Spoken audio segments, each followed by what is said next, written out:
everybody for joining me here. As always, very pleased to be here. Had a very interesting week. If you noticed, I didn't have any video this week. I had a little bit of problem with my editing software. It decided to go south on me for some reason. I think it was a upgrade on the OS on their end. So I have to do a subsequent upgrade of the OS myself. And yeah, not the not the greatest thing to have to go through. Um, so that delayed me from doing what I was going to do this week. However, it has been resolved, so I am working on putting out a video this week, tomorrow. That's going to be actually I'm going to change from what I was going to do. If you saw, hey, Mickey, good evening.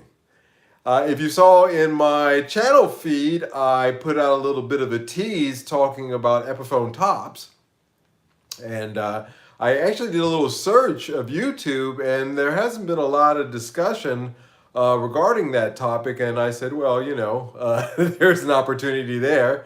So I put together a video. In the process of putting together a video where I've assembled some photos of what I consider to be really awesome Epiphone tops, the laminate tops that they put on. Not the well, yeah, the veneer, not laminate, the veneer tops. And as I explained in the video, that veneer that Epiphone puts on there is a very thin veneer. However, it is cut like taking some butter and just slicing, taking a nice thin slice of butter off the top of a stick of butter, of triple A, quadruple A, and even 5A, flame top wood sometimes, and also a lot of other figuring. When they match them together and they get that right, my gosh, man, those Epiphone tops are beautiful. The plus tops, which I believe they don't make them anymore, but there was a period where they were being produced in Japan, Korea, and China. And all three of those are excellent if you can get your hands on them. So I assembled some pictures of Epiphone tops that I thought were just beautiful. I mean, just gorgeous, just to get people kind of in the mindset that, hello, hey, Ben. Hope you're all doing fine there with yourself as well. Hey, Anthony. Meanwhile, no, Epiphone Gibson has well, just sticking on the topic of the tops. There is some variety there that I don't. You really have to get into the custom shop Gibsons to get the kind of variety of tops that you can get on at a fraction of the price on some of those plus top Epiphones. I mean, you guys wait and see the video this week. You're just going to be stunned by, these are, I spent a good afternoon scouring different places, making sure it was cool to use the photos, just assembling the ones that I thought were really just fantastic. Some off of Reverb, so some of them are available for sale. But just, my gosh, man, you just have to wait and see. It's going to be a good show. It's certainly something that a lot of people don't talk about. They don't get into Epiphone tops. I mean, tell you about, totally agree, beautiful tops with great veneers. Yeah, it's that veneer is what I'm talking about. That thin slice of that quadruple A, and like I said, sometimes 5A wood that they make their veneers from. There's no shame with veneers. I think we discussed this last week. It's a manufacturing process that's been around since the 60s that I know of. It's just, apples for courses, as they say. It's just whether you want to have a veneer, if that makes a difference. If you're getting a veneer, one of the plus advantages to it is that there is a wide variety of tops that you can get that are super flamey, super quilted, you name it, a pinstripe, whatever you're into. I saw Epiphones that had a quilted back veneer. you guys will see in the video that if they put that veneer, I have a thing about that veneer they put on the regular production Epiphones, the back. I just there's just something about it, man, that you look at that front, it's like, oh, that's awesome. You turn it around, and you're like, oh, I don't. It's just me. I just can't get into the that veneer on the back. Well, in the case of their artist series.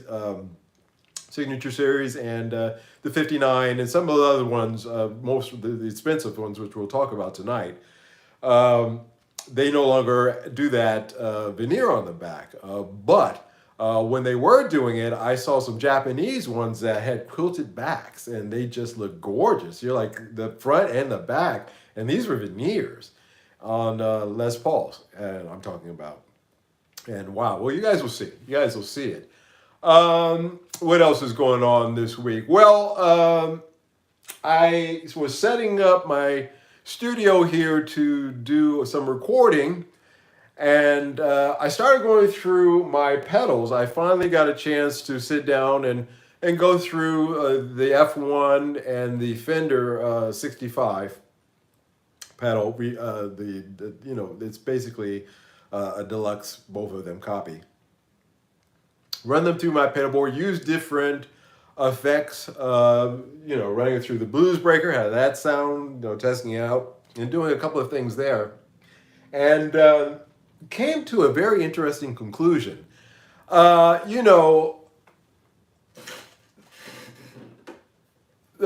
is my Marshall Blues Breaker pedal. I've had it for quite a while now. This is the original Mark I. There's a lot of mythos around these pedals it's not unearned either. Sometimes you hear a lot of mythology about stuff and it ends up not being true. In the case of the Marshall Blues Breaker, it absolutely is because, there are so many pedals out there that are based on this circuit. And some of them that are, even more expensive than these are going for. A lot of circuits are based off this pedal. This is the grandfather of a lot of stuff, like the King of Tone, for example, is based off this circuit that I could think of off the top of my head, quite a few others.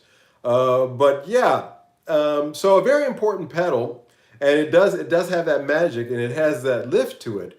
But I discovered something after really running it through its paces, I came to the conclusion that you guys can't see it, but I have a Klon Centaur copy here next to me. I saw Gary Moore use one. Yeah. It's a very influential pedal, the Marshall Blues Breaker. And I've used it for some recordings. I've used it for some stuff, but I can't take it off because it's all hooked up and plugged in, and I don't want to turn the camera. But right over here, I have a Klon copy. You guys have seen it. I've shown it before that I bought, it's coming up on 6-7 years now. It's a copy of the Klon circuit. It was when they first started copying them, and they were trying to, they copied the casing. They were made in China, but they used quality circuits on them. And first time I heard it on it was in the Blues channel. The guy who has that channel was talking about it. This was 6-7 years ago. So yeah, it's been a minute. And I said, wow, he was saying this thing, really gets you in that Klon territory. So I bought one, and I've had it since. And it's kind of set on the sidelines because, it is what it is. I thought to myself, oh, it's just a copy pedal. But I really started, getting into it and testing it out with these other pedals, and I realized that actually for what my uses are here in the studio, this, copy of a Klon is actually more useful for me than this Marshall Blues Breaker. The Marshall Blues Breaker, if you take all the distortion and the tone, you take the gain and the tone and you set those to 12 o'clock, you really have to crank up the volume on these pedals because they're very low output. And then again, another problem that I had with this Fender pedal behind me that I just bought, by the way, it's also very low output. So you almost need to have some kind of gain in front of a pedal like that one in order to boost it up. And this Klon copy did a lot better job at it than the Marshall Bluesbreaker did. Now, that's not to say that it's a bad pedal. That's what I'm saying at all. I'm just saying that in this case, price wasn't really the factor. It was really the circuit.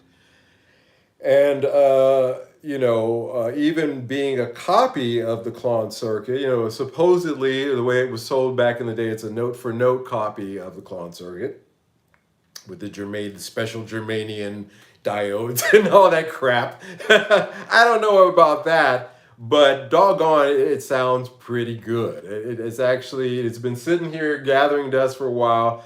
Finally said, hey, you know what? Let me take this Bluesbreaker out because I've been using this thing for so long. Let me give that a shot, and I was just blown away. And I'm not selling my Bluesbreaker. I'm not getting rid of it. I'm a pedal. You guys, I got these pedals here stacked on the floor. I kind of hold on to pedals, but it's been retired for a minute, and it really wasn't again, it comes down to the circuit. In this case, really, what did I pay for that at the time? $80, I believe it was. Something like 80 Singapore dollars, so not even that. But it proved to be something that worked for me. I own a few Bonamassa signatures, are a good one, and many are just as bad, they have better pickups. Yeah, we're going to get to that. As a matter of fact, thank you. Thank you for bringing that up. That helps me segue into the main topic tonight. Now, you saw that I said it is the dawn of the $1,850 Epiphone. Now, if you've been a follower of this channel for a while, or even if you just stuck here for a minute, I've been talking about really a plan that if you really sit back and look at it from Gibson, in regards to how it's handling not only their USA line, but also their Epiphone line. We started seeing in the last, I'd say, within 18 months or so, 2 years, that they've been gearing up towards and raising their prices along with it, their guitar line. And I said the Bonamassa 335, ridiculous price. Well, the reason I say, by the way, before I get into my diatribe, let me say that 1850 was not to be, what is it, clickbait? Is that what they call it, clickbait?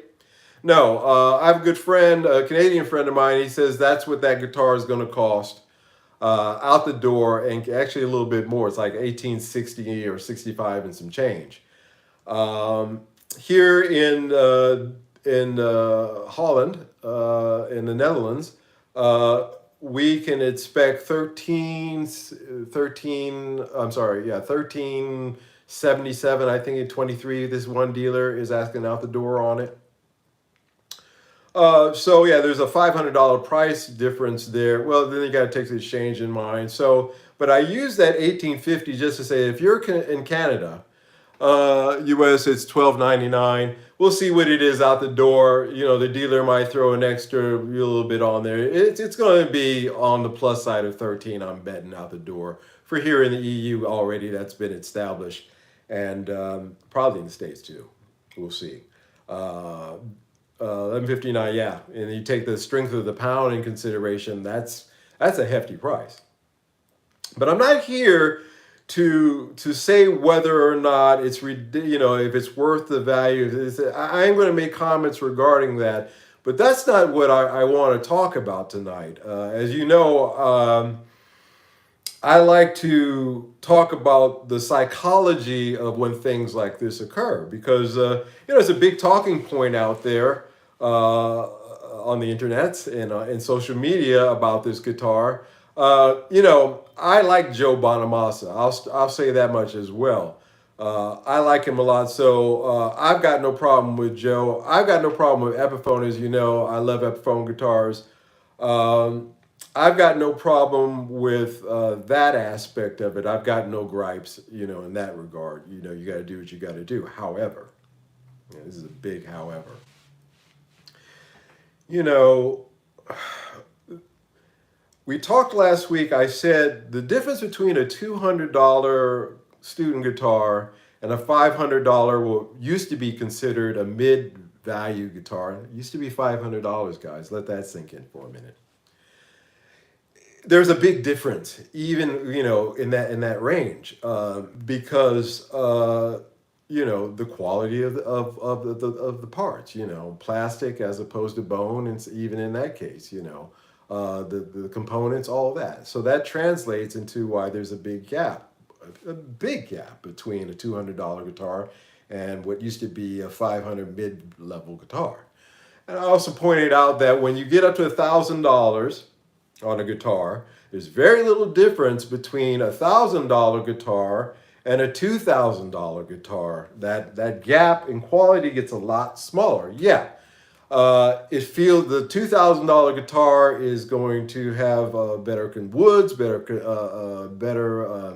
electronics, things of that nature. However, there is not going to be a significant difference really between that $1,000 guitar and that $2,000 guitar. When you start getting into that 3,000 plus, well, in that case, you're talking about guitars that maybe you are picking out the design, the woods, custom build, so to speak.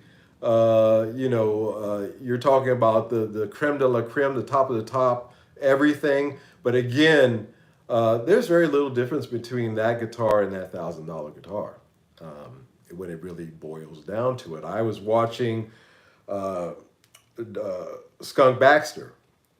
Skunk Baxter is a hell of a guitar player. I think that man was born with a guitar in his hand. I've always liked Skunk Baxter. There's just something really cool about him too. I did. He's just one of those guys that just has a vibe that he'd just be really great. We ran entry level USA, making some around 800s. I'll never pay more for Chinese made. Yeah, we're gonna get into that. But with Skunk, he was talking about the recording of an album that he did back in '78 with an artist called Donna Summer. Donna Summer was the queen of disco. She was the one that her records with Giorgio Moroder, the producer, really kind of that is disco. They personify what that is. It's the best of the best. Now, Skunk at that time got a call from Giorgio Moroder and said, "Hey, need you to come to the studio. I got this Donna Summer project. I want you to play guitar on it." And Skunk was like, "No, I don't want to do that. I don't want to do that." Because that's all they were doing at that time. They were just doing disco sessions. Him and Jay, God, what's the producer? I'll think of his last name in a minute. Him and Jay, that's all they were doing. Jay Graydon. That's all they were doing.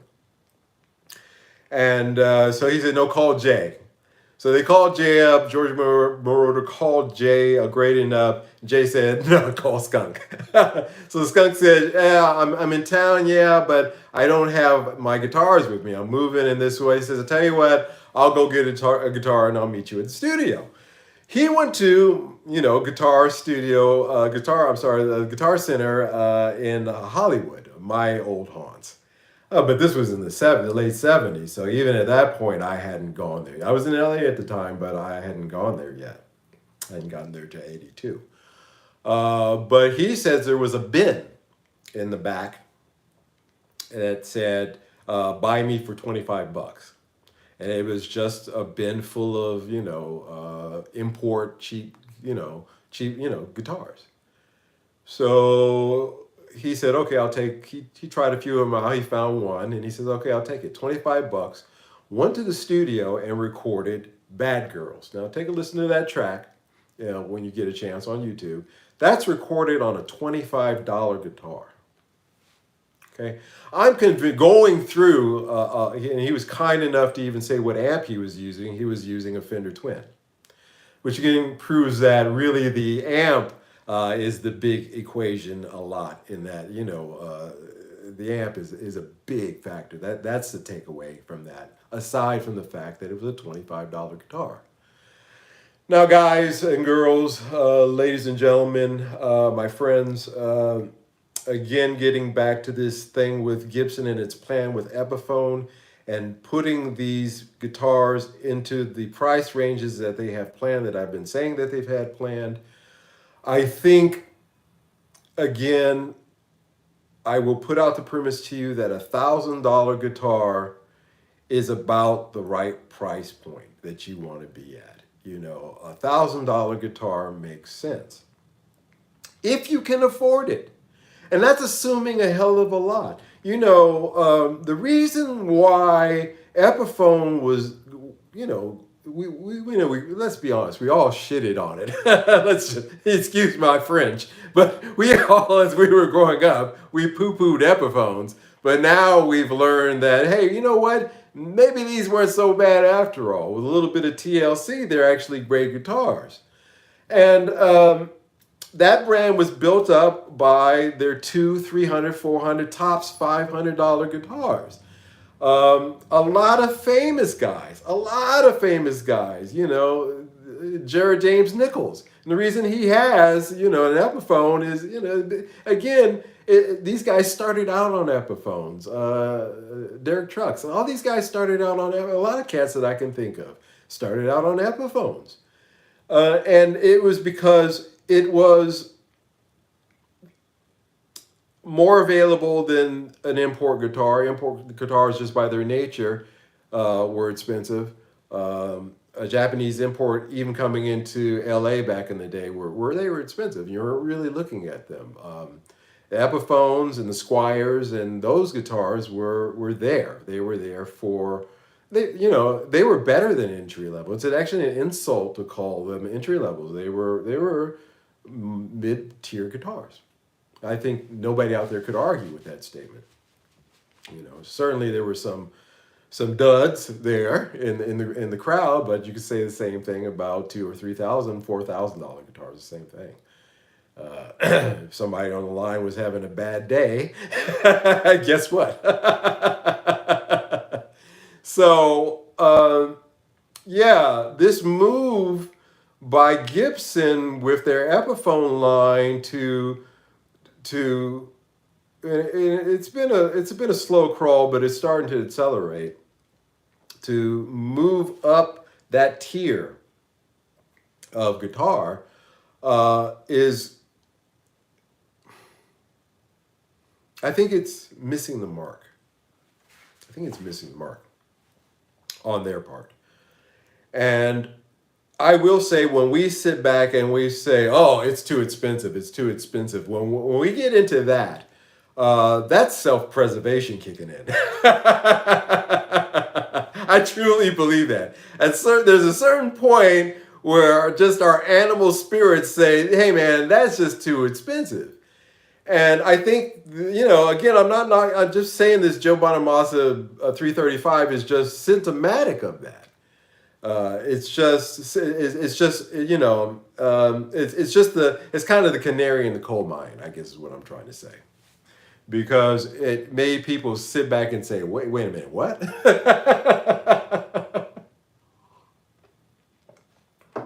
What? And me too, me as well. I really, when I saw that guitar, and I saw the price of it, because I'm on Reverb all day long. I'm just, I like looking at gear. To your point, Epiphone is attempting to position themselves as a premium guitar brand. They simply are, yeah. That's what. Thank you. For summing it up for me. That's what I'm saying, guys. I'm saying that Gibson is trying to jockey them into a premium brand built on the backs of their entry-level guitars that we screamed and cried about, but we kind of love. It was a it's just, to me, building on one group of consumers. It looks like a nice guitar, but price is nuts. Yeah. To build on this group of consumers, to build up the brand, to get that kind of, and and of course they have to invest in it as a company. I'm being fair. Gibson has to put investments too. However, that investment gets locked at a certain point, and then that's when you start turning a profit on that. So that's an aside. I'm not even going to allow that to play a part of this. No, this is something else. This is really a kind of a squeeze in a way. It's positioning themselves, as was just pointed out, to become a premium brand. Slightly poorer time by Gibson with, yeah, and that's it, and that's the other aspect of that. I had some notes on here, but I don't want to go reading every 5 minutes with you guys. I usually write it on a piece of paper and put it on the floor in front of me. The points that I want to do. I thought I would try this, but this seems a little rude. So just that was another point. Yeah. Now you got a guy. I read a study that said that most people making $100,000 or more in the States are living paycheck to paycheck. A large majority, 67%. Okay. I also read another report that said credit card debt in the States is up. People are borrowing more. This is at a time when rates are going up too. So, you're really screwing the pooch on that one. I read reports about here in the EU about the cost of just heating your home. And that just came out of the blue. Now, I'm making a point here. Life happens, okay, for everybody, for all of us. There's a guy in the UK I was reading about, getting back to the energy thing. He's a successful guy. He's got a cafe that he runs. He was paying $3,000 or 3,000 pounds a month in gas bills, and his gas bill shot up to 63,000 pounds. Okay. Now, that comes to a point where it's do or die time. You're going to get into your savings if you have it, or tap your line of credit if you have it. And that came out of the blue for him. That was something that literally happened in the space of a few days, a month, okay, a few weeks. It just turned on a dime that fast. Now, I don't criticize. I'm the last person, because you guys have on my channel, I've had Gibsons. I've had multiple Gibsons. I was sitting on top of 3 or 4 Gibsons at one point, and a couple of Fenders I had, in my old studio in Singapore. And when I was packing them that I had the revelation, what the hell are you doing? What is this? A lot of it was investment. I knew that I wasn't going to hold on to it. The one Gibson that I liked, it still had some problems, so it was a placeholder. It was something that until something better came along. And I immediately decided to get myself out of that position at the height of the market. So I got lucky. I timed it just right, and I got out, and I made a little bit on that, which actually, to tell you the truth, is not an easy feat. That's a rare thing, and that's a hard thing to do. Don't get into flipping. Don't do it, because you get into really screwing the pooch on that, really. But the point of all of this is that these economic pressures that come out of nowhere, and you're sitting there and you're contemplating buying an $1,800 guitar. I don't see that happening with the regular Joe on the street. I just don't. I have to save for my retirement myself. I've got no pension coming or anything like that, because I've moved around the planet. So I've really got to, take care of myself going forward. So that's one of the other reasons why I'm very frugal when it comes to equipment. But I Mike, here's something to think about. Canary and Ferrari both get you down the road. Place if I want to go on the Toyota. Yeah, yeah, I've heard that one. I've heard that one. Hey, greetings. Thank you for coming in. Good to have you here. I've heard that one before. I've heard that analogy with the Gibsons and the Epiphones, actually. They use that analogy a lot.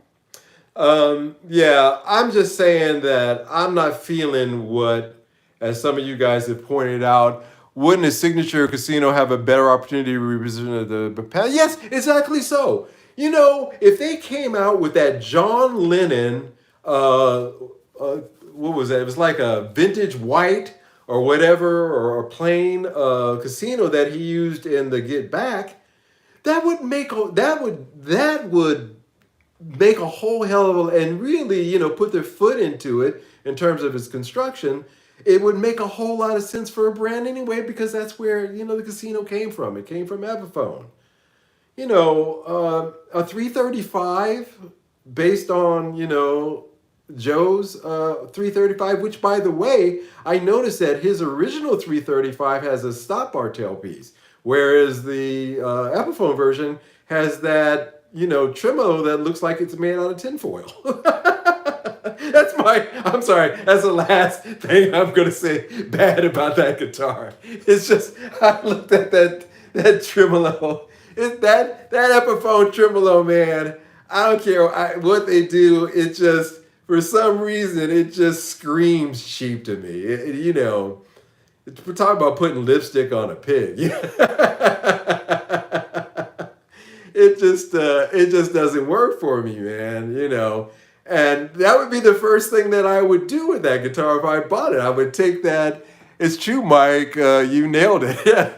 Yeah, the first thing that I would do is I would take that stupid tremolo off, man. With that play. I mean, that thing looks like, if you really gave it a good working, man. If you tried to channel your inner, name anybody is just heavy on the tremolo, man. And that thing's gonna snap. You try to get your Van Halen on, and that thing is gonna go. Now, the first thing that I would do is I would take that off, and I would just put a regular, tailpiece on it.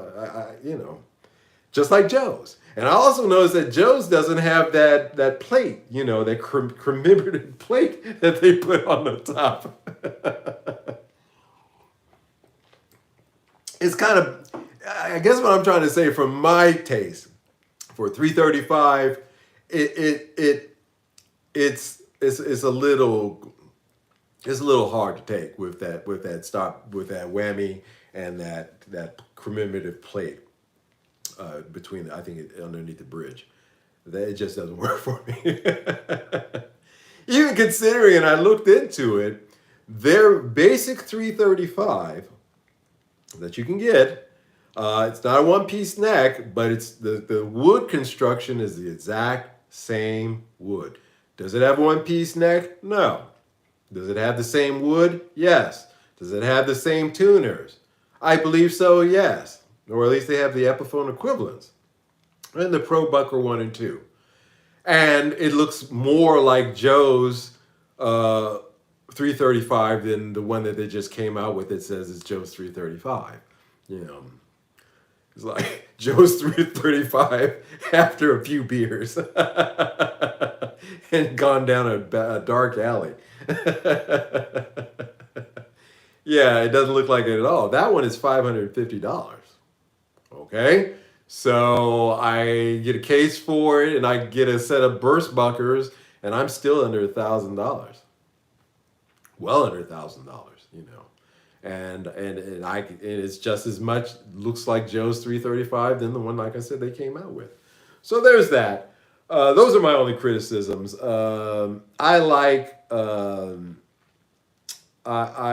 his original one. It's a beauty. This one, not so much.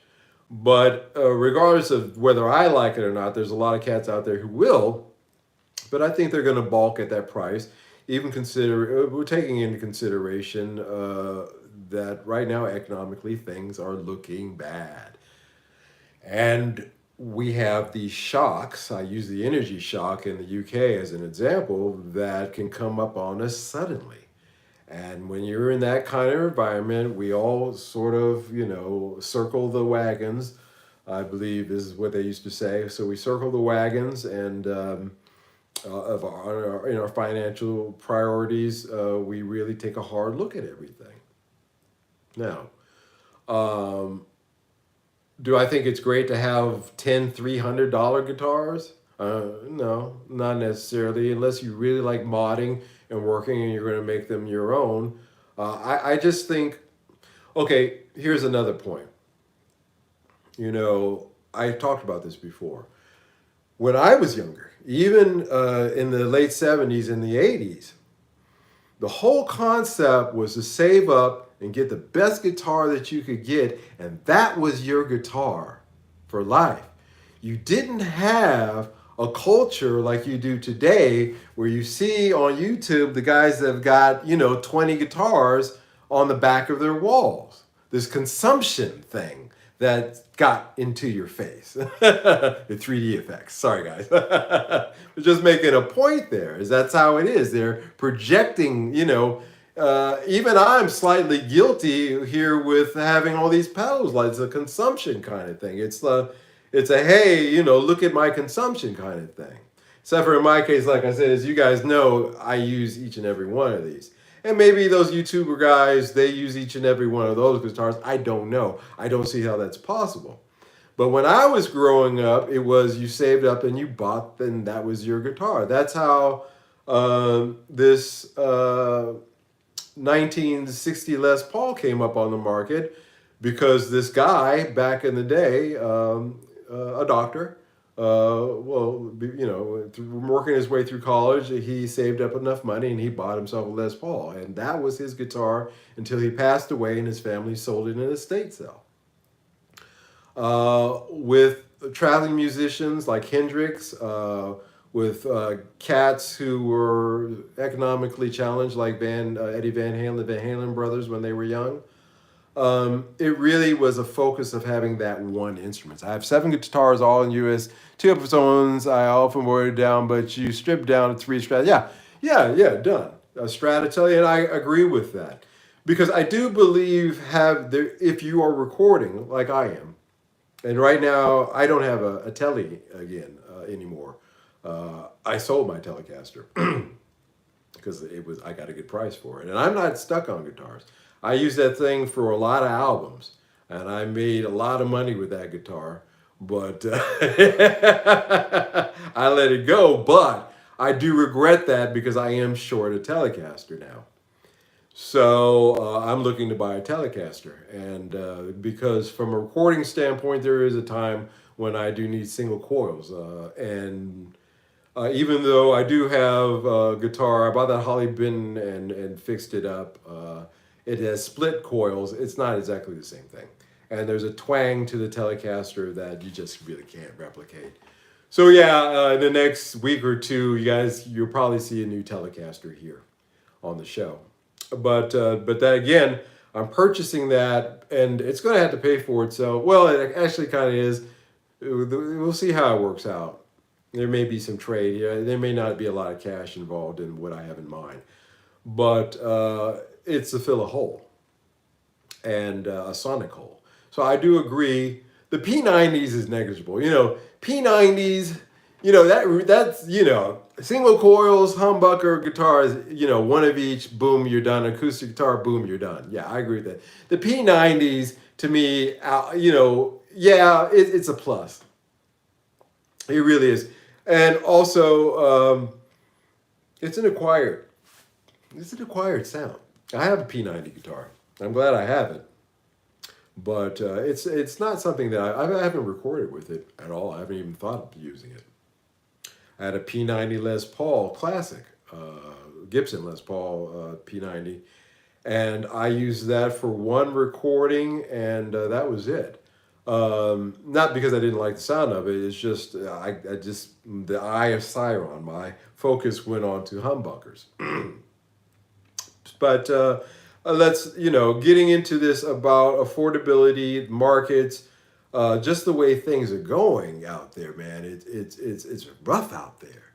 It really is. It's hard out there, and I think that this move by Gibson is really poorly timed. I'm a big fan of Les Paul and SG Juniors. Who doesn't like playing them? Yeah, that's actually my P90's SG Junior copy. But yeah, it's I just so that's gonna fall on here in Europe, Harley Benton's. You can get them. Uh, the double cut, yeah, mine is a double cut. Yeah, mine is a Harley Benton double cut copy, single P90. But yeah, Harley Benton can fill the void, but when you're importing them into the States and Canada, it gets a little impractical. And again, there's another issue: the problem with shipping, the increased cost in shipping things.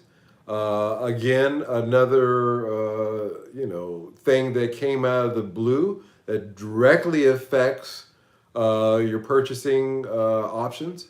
Absolutely.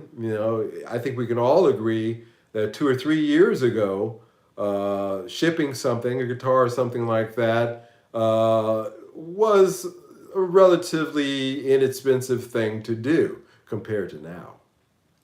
And also the time delays as well. So, and also, let's just be honest, the increased chance that it may not make it to its destination. Because we are definitely moving into robbing season. But yeah, I think that I don't know where Squire in the States, Squires have been around since 1982. My first guitar was a Squire, an 83, 84 Squire, and Strat. And I kick myself to this day for selling that guitar because I realized that Japanese that Squire at that time, and it didn't even say Squire. It said Fender on the logo, and then it said by Squire underneath that. So instead of just saying Squire, it said Fender, and then by Squire underneath the logo. I kick myself to this day for letting that guitar go because it was just a beauty. It was great. But the point is that even with Squires, those have gotten pretty pricey. They're getting up there now where they are where the Epiphones used to be. So Fender, I think, is looking at what Gibson is doing, and I think they're trying to position themselves into that entry to mid-tier market. To fill that hole that is, let's just be honest, it's going to be there, and it's going to be interesting going forward to see how this all shakes out. Now, again, for us, a lot of us, we have our gear. Again, I'm adding to mine, but it's just to replace something that I had. I'm not buying anything new, really, per se, or doubling up on anything, or even considering buying, in the case of my Les Paul, going back to Gibson's, because again, I sonically I can't justify that extra $1,500. I can't. I just can't. And that's from, I've been a producer since 16 years old. As I think that I have a pretty good ear for things, and I just can't justify that price. That's why I've said that the distance between those two guitars is not that far off. But I do believe that a lot of tightening up is going to occur, and I think that the timing of this is pretty ill-conceived. I really question how many of these. They're saying it's limited amount. I'm sure it'll sell out. They always do. I told you, surefire investment is a Joe Bonamassa signature Epiphone guitar. I guarantee you, if you buy it, you're probably going to you have a 95% chance of getting what you put into it. You have a better than odds chance of getting even more in some cases, some of those guitars.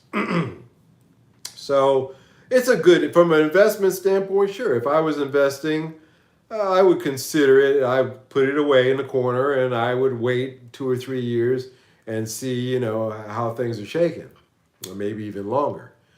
But again, you're tying up, in the case of Canadian dollars, $1,850 Canadian for an amount of time to see if you're even going to make that money back on something. So even as an investment, you really have to have uh, the kind of liquidity that it would take to be able to hold on to something like that. So just all the way around, an Epiphone at that price range is starting to be not the best proposition for a lot of reasons. And I think that's what I wanted to talk about tonight. I'm glad that we got into this. And I'm glad you guys stuck in there with me talking about it. I'm glad you made your points. I think we all are in agreement that something wicked this way comes. That's for sure. Uh, I think I think they'll sell out though. I do. I think that they will sell each and every one of these Joe Bonamassa 335s. Um, I, think that that's just symptomatic of where they're going. And I'd be very interested to see the price of the next Les Paul they come out with. Because we saw the Bonamassas were going for $100 more than the previous 59s. And we're probably going to see the next Les Paul that comes out in the $999 range, I'm predicting. And I don't even think it's going to be a signature model. I think it's going to be, if I thought that they were really going to try, I would say they would come out with a 58.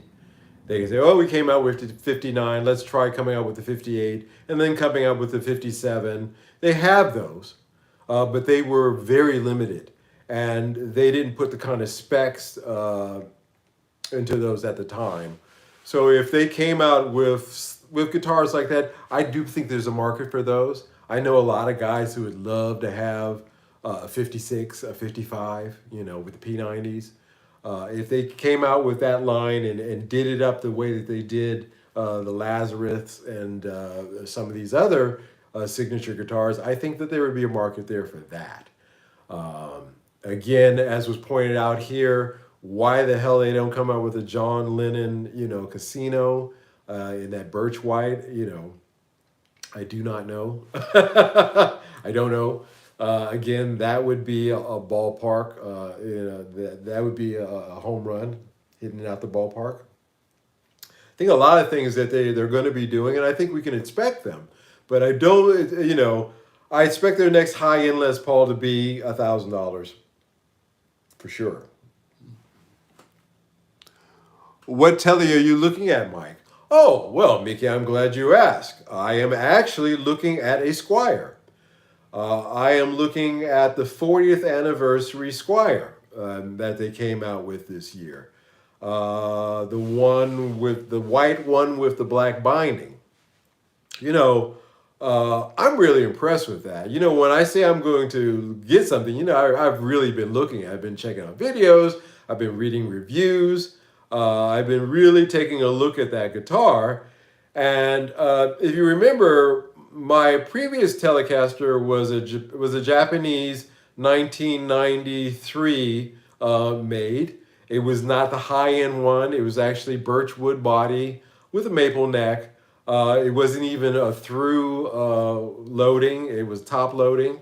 And it wasn't, it wasn't very much of anything, but my gosh, I bought it for, $100, I think, or something like that. And from a pawn shop or a secondhand shop in Tokyo.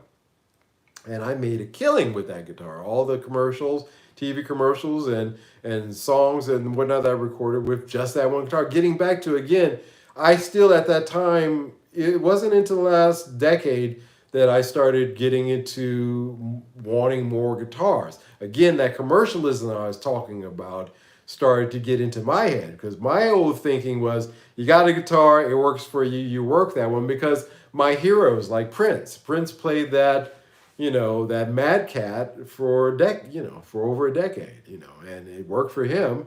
And Springsteen and his Telly, he's played that one for, you guys know what I'm talking about. It's kind of the mentality that I had.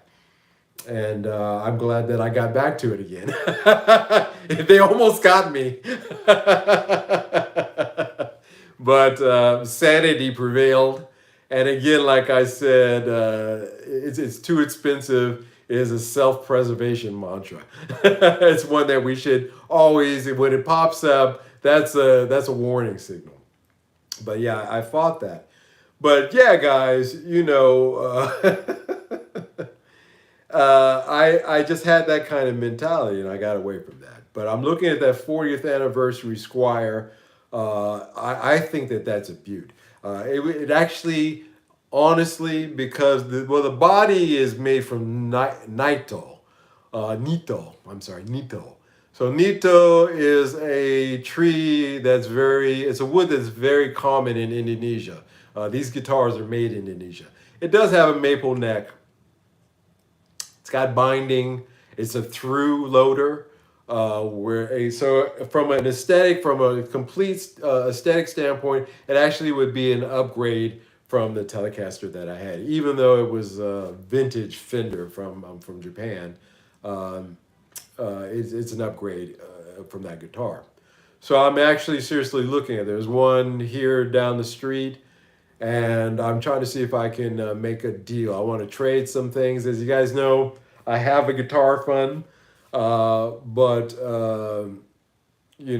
if I don't have to spend it, then I won't. I'm being prudent in that as well. If I can trade some things, it is a dealer, so it's going to be new, but he's willing. So we'll see. I put out some feelers. We'll see if it's a yay or nay coming up here. So that could be coming up. You guys could be seeing me with a new Telecaster. That 40th anniversary Squire. And, I looked at, the specs, if going up a little bit higher and get into the Fender, Player Series, some of those others. But, I think they really put their foot into, they really try to do something special with these 40th anniversary ones. They're not making them anymore. I have the Squire from the 99. It's awesome. Purple. I brought it to mod. I the crap out of it. Bring myself to change it into it. It's great. Yeah. Sometimes you get a guitar and you say to yourself, I'm going to mod the crap out of this thing. And you get it home and you're like, you know what? This thing is all right just as it is. That's like this. Hey, Mickey. Thank you so much. Thank you so much. Thank you, man. I appreciate it. Well, we'll see what happens with that guitar fund. Like this bass here behind me. I thought I would have to swap out this Harley Benton jazz bass pickups, but I told you I can't tell the difference between that and my 82 jazz bass. I can't tell the difference. I can't tell the difference. So I'm good with this one, and it was just one of those things where you bought it, you thought you were going to mod it, and you realized that you didn't have to. It was all good. And sometimes that happens. That's a pleasant surprise, especially if it's something that you didn't spend a lot of money for. That's even better. Because at the end of the day, guys, you have to ask yourself, are you in it as a collector? Are you in it as an investor? Or are you in it as a bedroom player? Or are you in it sonically? There are 4 categories there. And you really can't get into any of these four guys' heads. Each one of those has a different mindset. And I'm not going to criticize any one of them. For to each his own, said the man as he kissed the cow, as my mother used to say. But I definitely fall in the sonic category. So my interest is from a sonic standpoint. Again, like I said, I started out talking about this blues breaker here and how sonically this clone that I have works for me. I have my pedal board here. My main pedal board amp is this Joyo California sound. That's a $20 pedal, guys. But when you run it, not with a knife, if most guys will run this pedal using the 9 volt, if either 9 volt battery or using a 9 volt in, actually you get the most out of these Joyo pedals when you run them with a 12 volt. They can handle the 12 volt. You won't blow anything, and they really pump. It gives them a volume boost. It just puts everything that pedal does up on 10. And this Joyo California sound I have here sounds. I'm looking for a Mesa Boogie. As you guys know, I like Fender and Mesa Boogie amps. This thing is, with a 12 volt input going into it, 11. Going into it, it really kicks, and it's my main preamp. It's my overdrive that I use. Of course, it's going into some pretty rare pedals, but that clone. Again, it's a clone. So again, getting into that, it's just saying, do you know how you could use 12 volt and all? Yes, if you have any one of these Joyo pedals, you can run a 12 volt into it.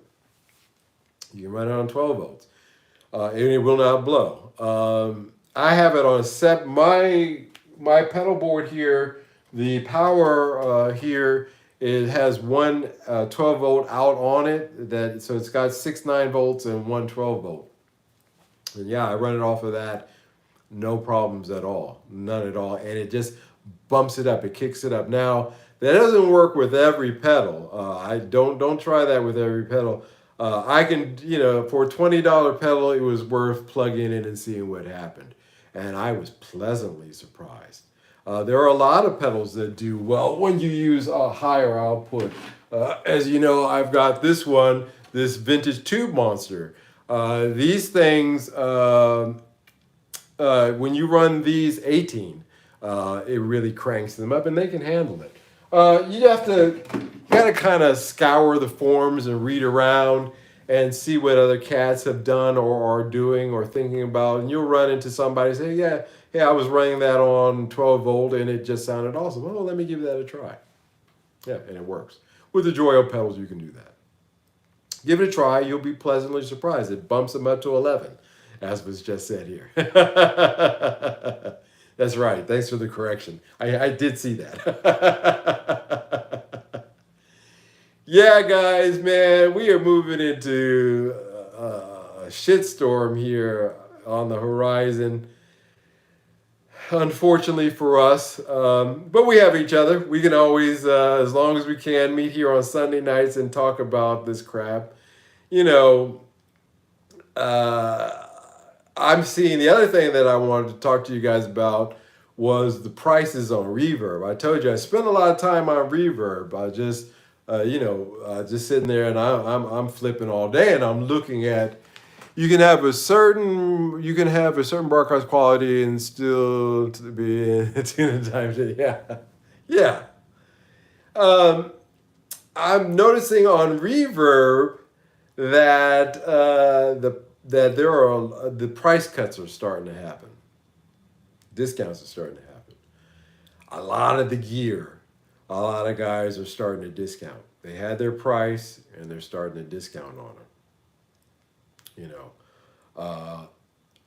Some of them are $10 drops.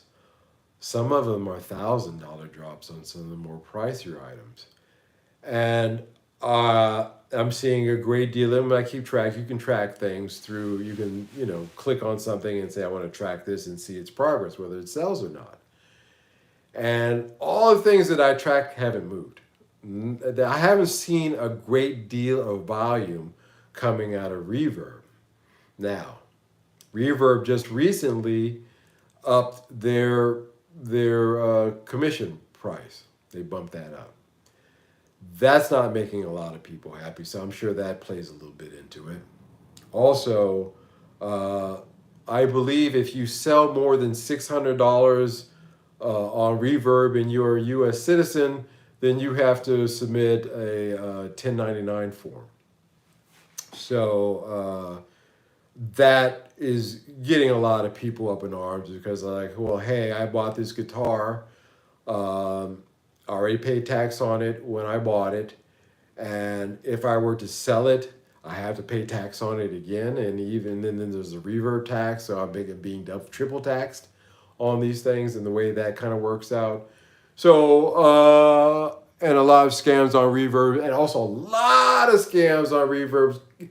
Guys, I don't know if I told you this. I sold a set of my vintage Celestian greenbacks. I had 4. I sold. They need more money to send to Ukraine. Yeah, dig that, man. There's a little shade of truth to that. Um, but actually, not even leave a little bit. But yeah, really an interesting thing to see that with those issues, reverb is starting to slow down, and sales are starting to slow down. Again, discretionary income goes out the window when you have an option of keeping the heat on or not. And I really, as lovely as they are, I don't think that any of these guitars would make lovely firewood. Although I've had some guitars that honestly thought that would be their best occupation is firewood. I have run into quite a few of those. But yeah, just looking at reverb and looking at that situation is interesting. So it tells you that a lot of things aren't moving. A lot of stuff isn't moving. And a lot of stuff is coming up. Even with those kind of restrictions coming up, a lot of stuff is going up. How can we contact you, Mike, on your social media or email for the channel? Yes. So I do have social media that I don't use. I do have Twitter. It's at USTTRM. So that's my Twitter handle. My email is upstairs, all small caps, upstairs to the right music at gmail.com. If you go into my channel page and you look in the description or something like that, you also find my contact information there as well. And you guys are always welcome to email me with stuff. If there's something you want to talk about, if there's something on air that you want to discuss, let's start getting into that. No problems. Let's do that. So upstairs, all small caps, upstairs to the right, music at gmail.com or at USTTRM on Twitter. I don't do Twitter. I told you guys,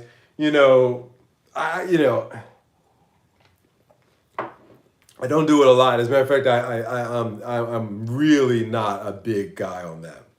Now that Mr. Musk has bought it, maybe I might go in that direction again. We'll see how he manages it. But it's one of those things that I just seen people say things off the top of their head, or they give an opinion, or they say something, and then you got 20,000 bots attacking you for having it's all full of bots. Yeah, that's no lie. That's what Musk discovered. He was like, this whole at the moment anyway. Yeah, he said this whole thing is its valuation is based on air, which is true of most things. Let's just be honest. It's true of most things. But honestly speaking, my goodness gracious, Twitter is one of the stupid games, stupid prizes. We've seen so many people who said something, 10 years ago on Twitter, and it comes back and it bites them in the ass. Whether it was funny at the time or justified or taken out of context or in context, it's just something that I don't like getting into. So Twitter I use for posting pictures of things like, hey, check this out. I used to do that in my studio in Singapore with it. I would say, hey, I'm recording again. As a matter of fact, I think one of the last posts I did was showing my amp setup, all mic'd up, my Echoplex here, all set up, getting ready to start recording my album. The one that is just ironically and work. I just finished and I'm mixing now, mastering now. That's Twitter. So you guys are more than welcome to always contact me there. But yeah, man, dig that. Reverb, my goodness gracious. A lot of stuff. It's that snowball effect I was talking about. It's what I was talking about, where you have this avalanche of you have the pressures of life.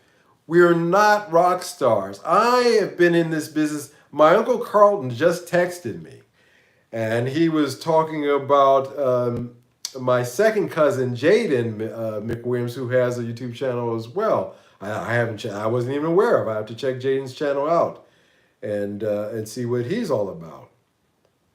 It's my father's cousin, Uncle Carlton. Great. I guess that makes him my great uncle. Anyway, and he was pointing out that the three of us have been fortunate to carve out a professional life in the music industry in the background. And, the background, it has a career to it. You can make money, you can do a decent living, but you're not going to be super rich.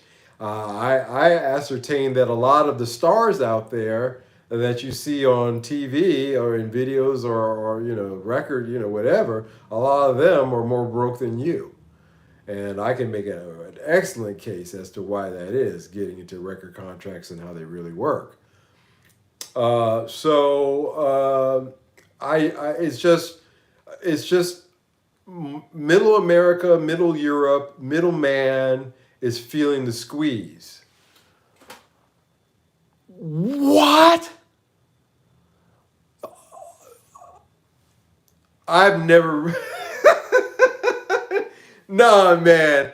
You put too many zeros on that. Is that serious? Man, I'm gonna have to come over to your house and shine your shoes, or polish your guitar for that one. I don't know about the shoe shining part, but I'll polish your guitar. Thank you, man. Wow. Well, that made my week. Wow, that's fantastic. Thank you so much for that super chat. That is awesome. That's fantastic. You guys with your super chats tonight, I appreciate it. It's funny. I started this channel out because I wanted to talk about stuff. I wanted to get together a group of people that I could get together with and talk about these things because, quite frankly, outside of, a few members of my family, as I was just saying, I really don't talk about this with too many people. I live a very isolated life actually here now. The joy every week of coming here and coming up with content for the channel and having these discussions with you guys really is what this is all about for me. I don't even struggle to come up with content, to be frank with you, because there's so much crap going on out there. I actually have to think about what I'm not going to talk about.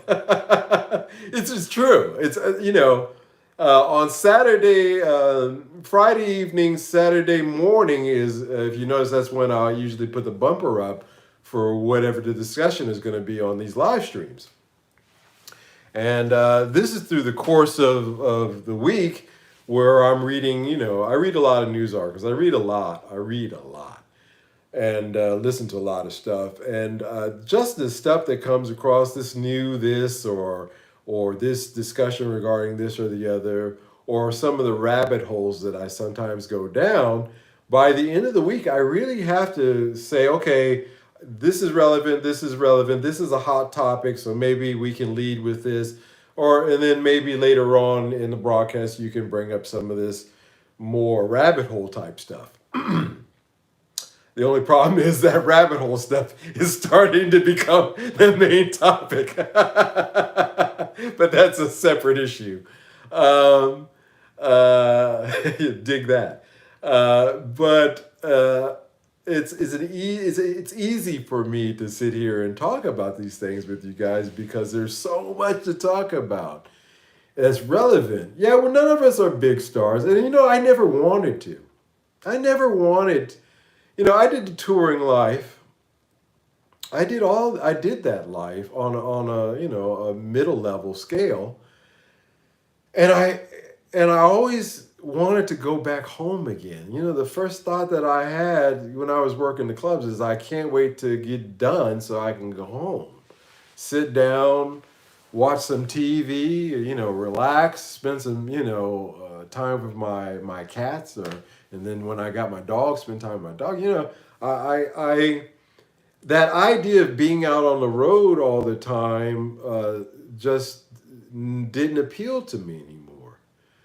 And so, and commercial, getting an in that I was fortunate to get so that I could do music for TV commercials and move into the studio, which is where I believe I belong. Um, just was a fortunate uh, series of events in my life.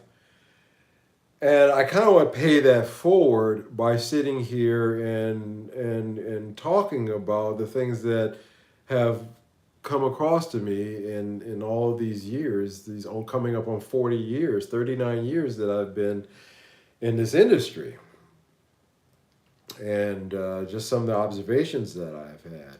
That one that I was talking about earlier with the consumerism is a real thing, and I like for each and every one of you in your own mind to consider that, think about that.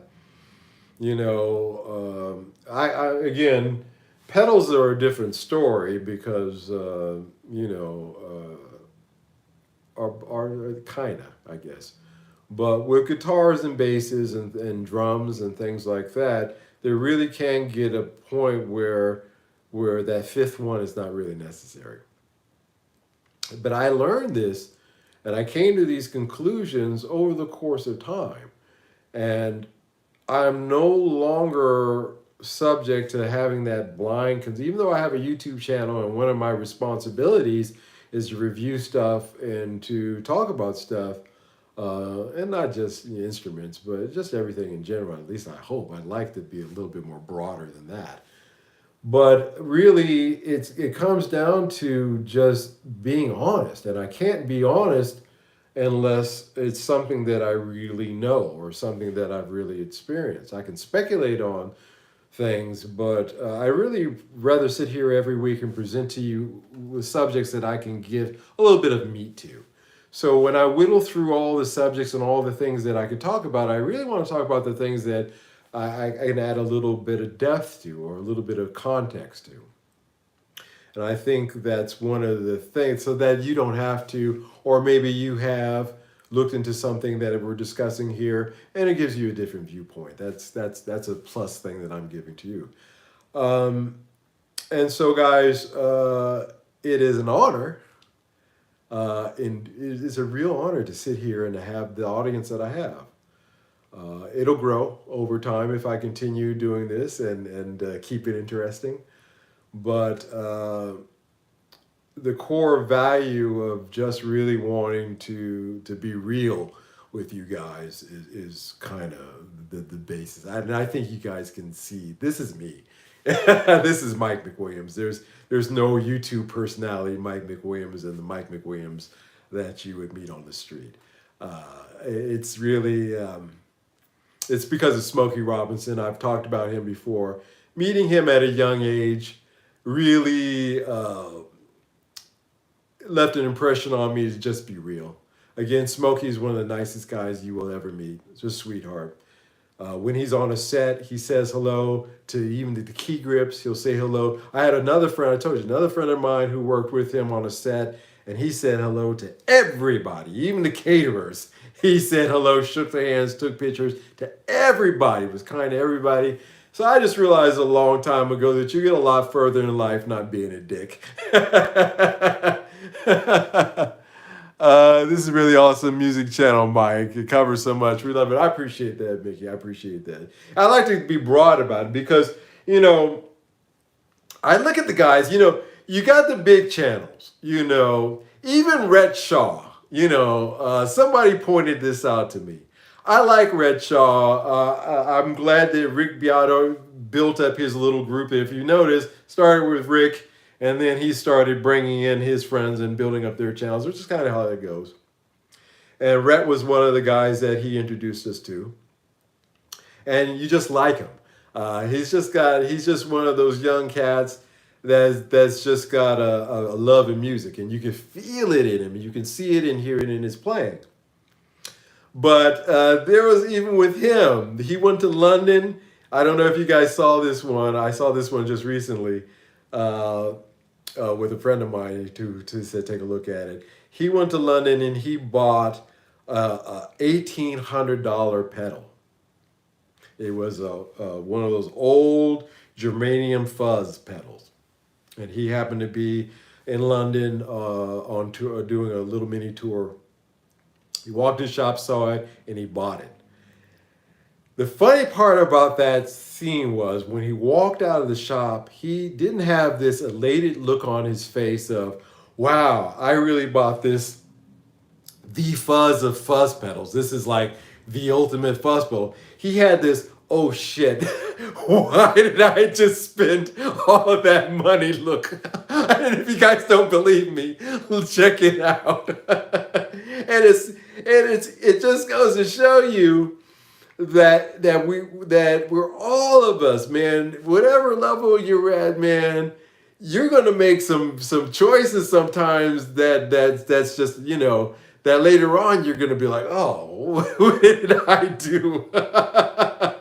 And that was one of those moments that was just captured on film perfectly. And I'm sure, looking at where he's come, I'm sure now it's an $1,800 pedal, and that'll make anybody's eye water. I mean anybody. So I don't think I would buy an $1,800 pedal. I don't think that's going to happen. But the look on his face when he's walking out that store, like, God, what did I just do? Is priceless.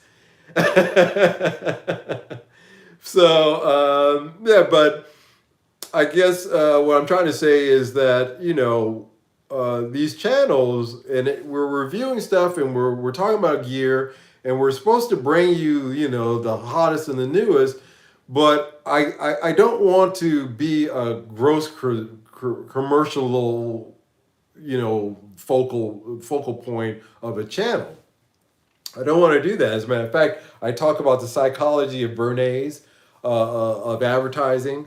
I talk about the psychology of collectivism, and you see a whole wall of guitars behind you, and suddenly that becomes the norm if you want to have a YouTube guitar channel. You got to have a rack of guitars behind you for some reason. It's to advertise. Look at me, look at the commercialism, look at what I got, that kind of thing. There may be 10 shit guitars and maybe one good one. You don't know. Or they could all be good. But the point is that that's not helpful to you as an audience member. That's not really going to help you out. I just paid $30 for a used Digitech Bad Money Screamer pedal, and that was not for me and Mom. Yeah, again, I opened up talking about price. $80 pedal, $500 pedal. I like the $80 pedal. Sue me. What can I tell you? Call me a fool.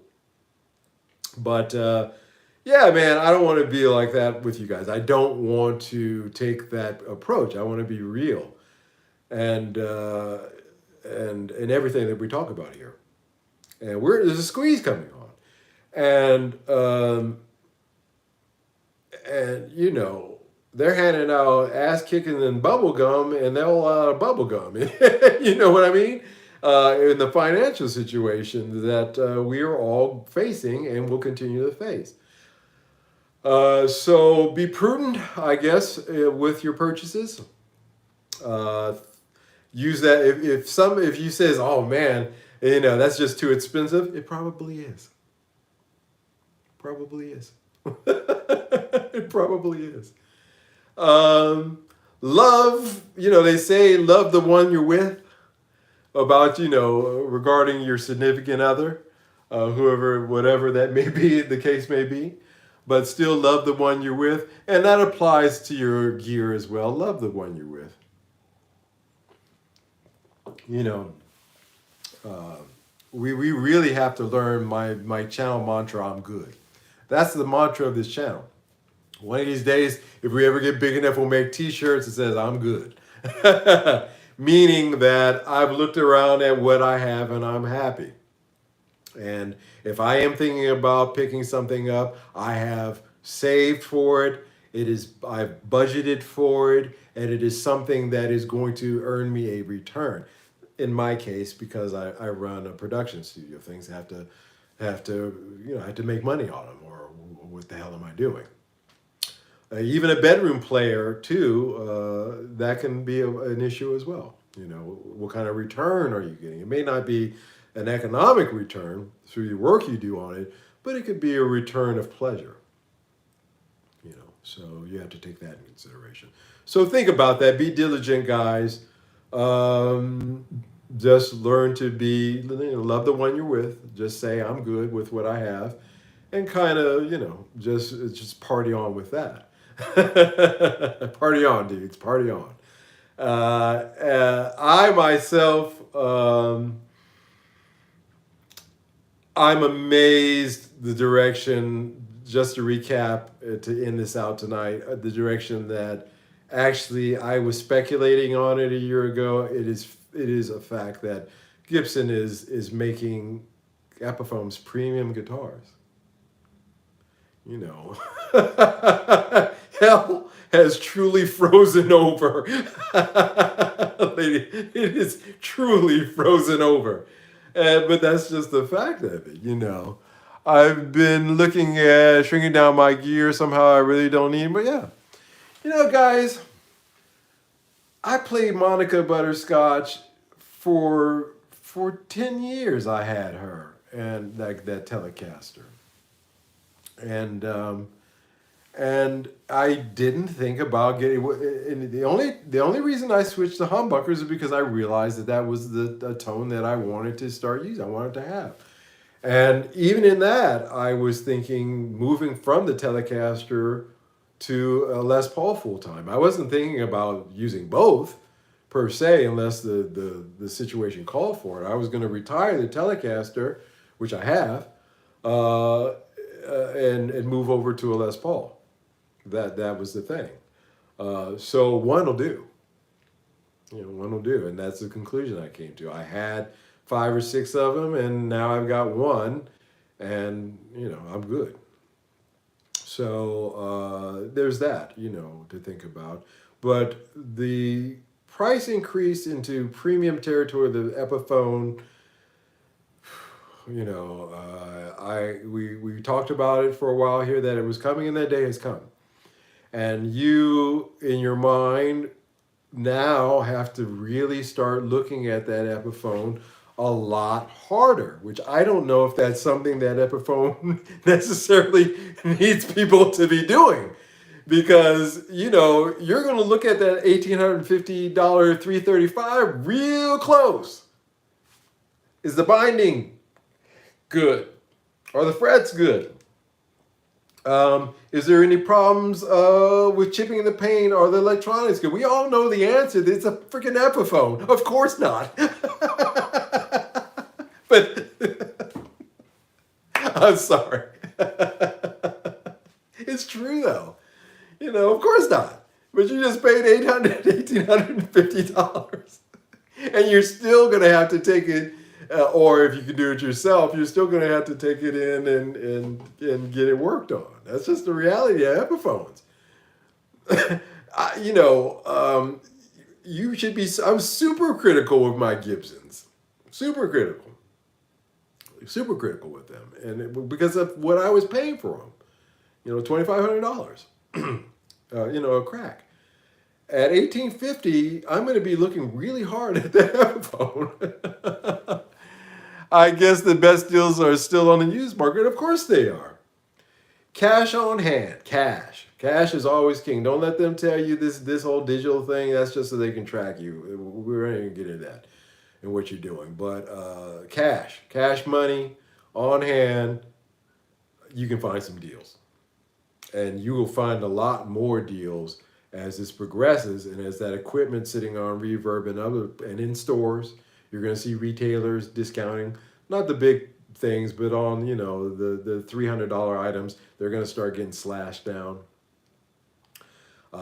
So that's going to be a situation where the new market actually would be better than used, because you probably get a better price on some of that we'll say sub $500 equipment. Say no to digital. Yeah.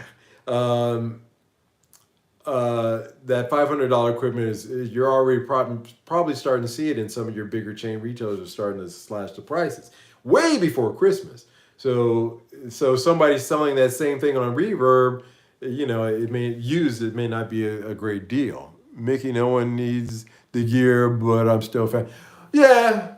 Yeah, guys, the whole, I'm running a hybrid system where I'm running tubes sometimes. I'm running digital gear. I'm running some things. It really comes down to the situation. If I was,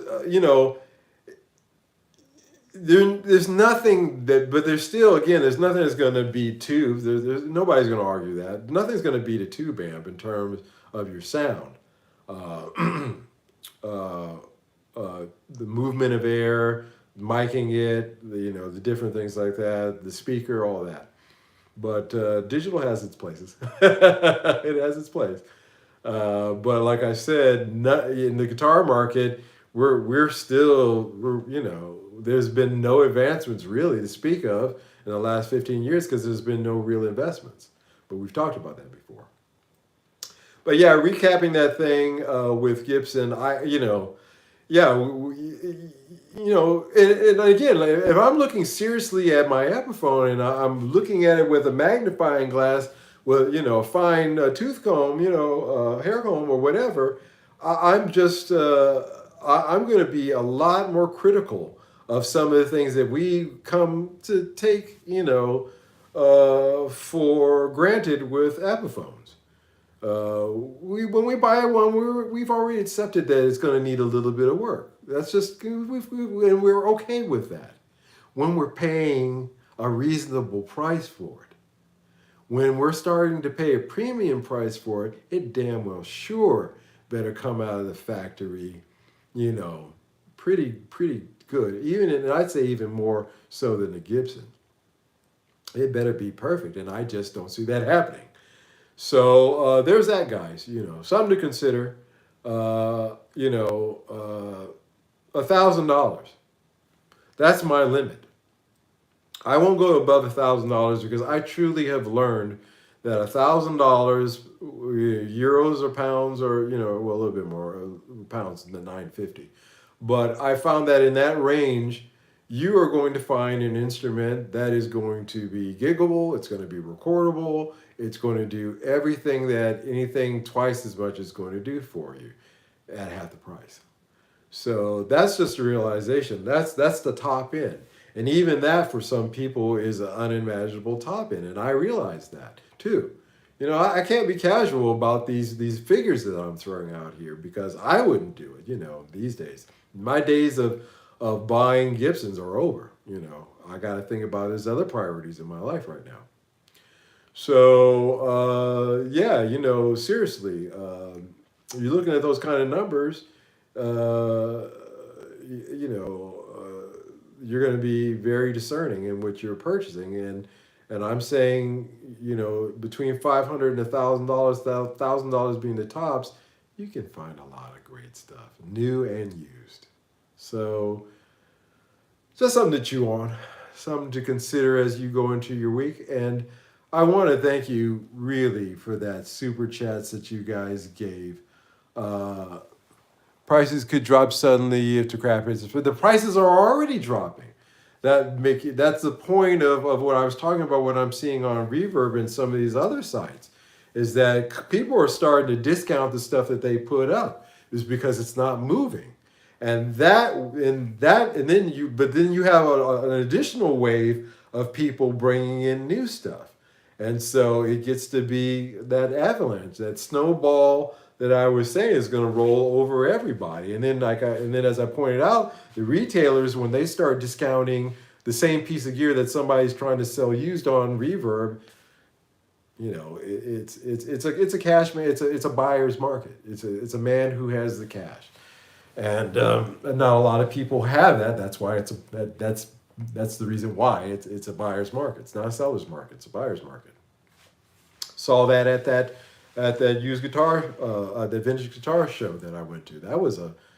There was deals to be had on the $1,000 below guitars. There was some deals to be had if you were in the market for some of those guitars that fall in that category. And that's because they just weren't moving. I didn't see anybody walk out there with a guitar case that didn't walk in with one, if you know what I mean. A lot of people were trying to sell, wasn't a lot of people buying. So yeah, we're in that zone. We're in trouble here. I'm not even gonna lie to you. I'm not even gonna get into just the reality of. No, let's not even end on that note. Let's keep it positive. Love the ones you're with, guys. Yeah,